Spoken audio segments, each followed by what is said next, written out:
Hello everyone, welcome to my YouTube channel. কি খবৰ আপোনালোকৰ? আশা কৰোঁ সকলোৰে ভাল। মোৰ খবৰ যদি জানিব বিচাৰিছে, মোৰ খবৰ জুই। হয়, আজি জুনৰ 1 তাৰিখ। সকলোৱে জানে যে এইবাৰ ৰঙালী বিহুত অৰেকৰ্ড হৈছিল। তাৰ বাবে মাননি আৰু প্ৰমাণপত্ৰ দিবৰ বাবে আমাক আমিন গাঁৱত মাতিছিলে। চ' আমি তালৈ গৈ আছোঁ এতিয়া।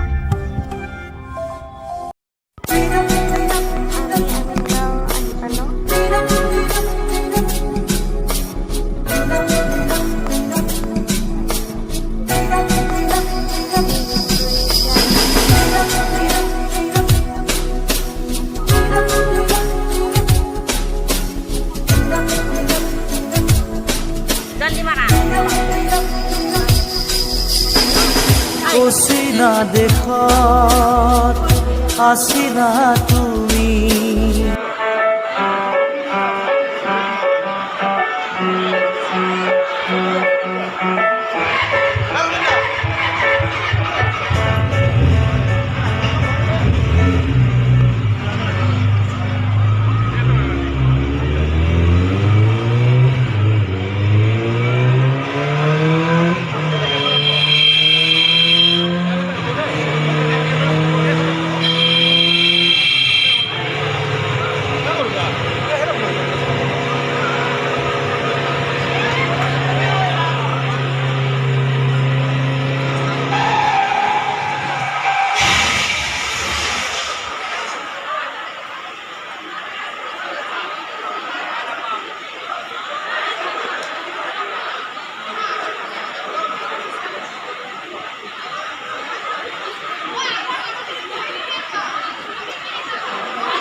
ধন্যবাদ।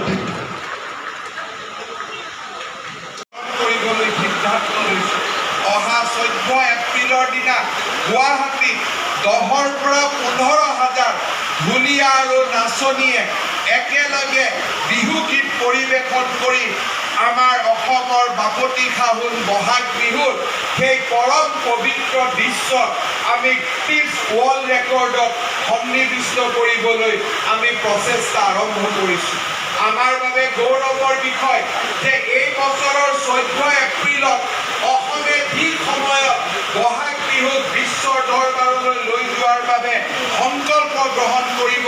সেই দিনটো প্ৰধানমন্ত্ৰী নৰেন্দ্ৰ মোদী ডাঙৰীয়াই অসমবাসীৰ লগত থকাৰ বাবে আমাক দিয়া প্ৰতিশ্ৰুতিয়ে মই বিশ্বাস কৰোঁ মুখ্যমন্ত্ৰী ডক্টৰ হিমন্ত বিশ্ব শৰ্মাৰ মানৱ পদত প্ৰস্ফুটিত হোৱা এই সৃষ্টিশীল সপোন বাস্তৱ কৰাৰ কচৰত আৰম্ভ হ'ল এই ঘোষণাৰ পাছতেই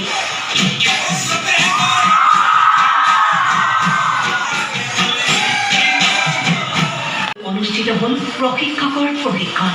অৰ্থাৎ সমগ্ৰ ৰাজ্যৰ 4 শতাধিক মাষ্টাৰ ট্ৰেইনাৰে প্ৰথমতে কলাক্ষেত্ৰত আৰু পৰৱৰ্তী সময়ত সৰুসজাই ষ্টেডিয়ামত চলালে বিশেষ প্ৰশিক্ষণ কাৰ্যসূচী। প্ৰশিক্ষণপ্ৰাপ্ত মাষ্টাৰ ট্ৰেইনাৰসকলে সপোন বাস্তৱ কৰাৰ কৌশল বিলাবলৈ এইবাৰ উভতি গ'ল নিজ নিজ জিলালৈ। আৰম্ভ হ'ল বিশ্ব অভিলেখ গঢ়াৰ চূড়ান্ত আখৰা। নামভৰ্তি প্ৰক্ৰিয়াৰ পাছত মাৰ্চৰ শেষৰ সপ্তাহৰ পৰা অসমৰ প্ৰান্তে প্ৰান্তে আৰম্ভ হ'ল প্ৰশিক্ষণ। সৰ্বত্ৰে গুঞ্জৰিত হ'ল সেই একেই বিহুৰ ধ্বনি। অঞ্চলিক 11, 12 আৰু 13 এপ্ৰিলত সৰুসজাই ষ্টেডিয়ামত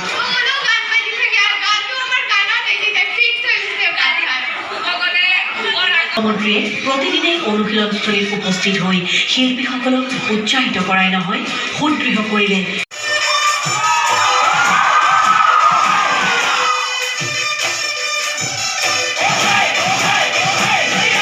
এই বিশাল অভিলেখৰ সকলো কৃতিত্ব বিহুৱা নাচনী তথা শিল্পীসকললৈ বুলি অৰ্পণ কৰিলে মুখ্যমন্ত্ৰী ডক্টৰ হিমন্ত বিশ্ব শৰ্মাই। এই সুদীৰ্ঘ যাত্ৰাকালত ৰাজ্য চৰকাৰে নিয়োজিত কৰা বিষয়া কৰ্মচাৰী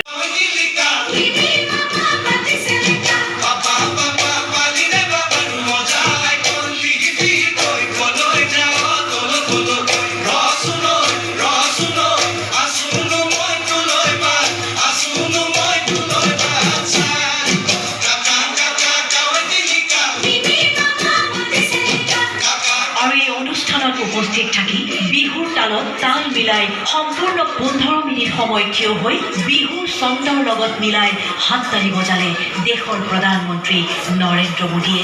সেয়াও যেন সমগ্ৰ বিশ্ববাসীৰ বাবে অনেক আশ্চৰ্যৰ বিষয়। প্ৰধানমন্ত্ৰী নৰেন্দ্ৰ মোদীৰ উপস্থিতিত গিনিজ কৰ্তৃপক্ষই মুখ্যমন্ত্ৰীৰ হাতত অৰ্পণ কৰিলে বিহুৰ বিশ্ব অভিলেখৰ প্ৰমাণপত্ৰ। আৰু বিনন্দীয়া বিহুৰ সেই দিনটোত উপস্থিত আছিল সঁচাকৈ গাঁৱৰ মন বিয়ৰি যোৱা এটা উৎসৱৰ দিশ আমি দেখিবলৈ পাইছোঁ। আজি সমগ্ৰ বিশ্বতে আমাৰ বিহু উৎসৱে আজি স্বীকৃতি লাভ কৰিলে।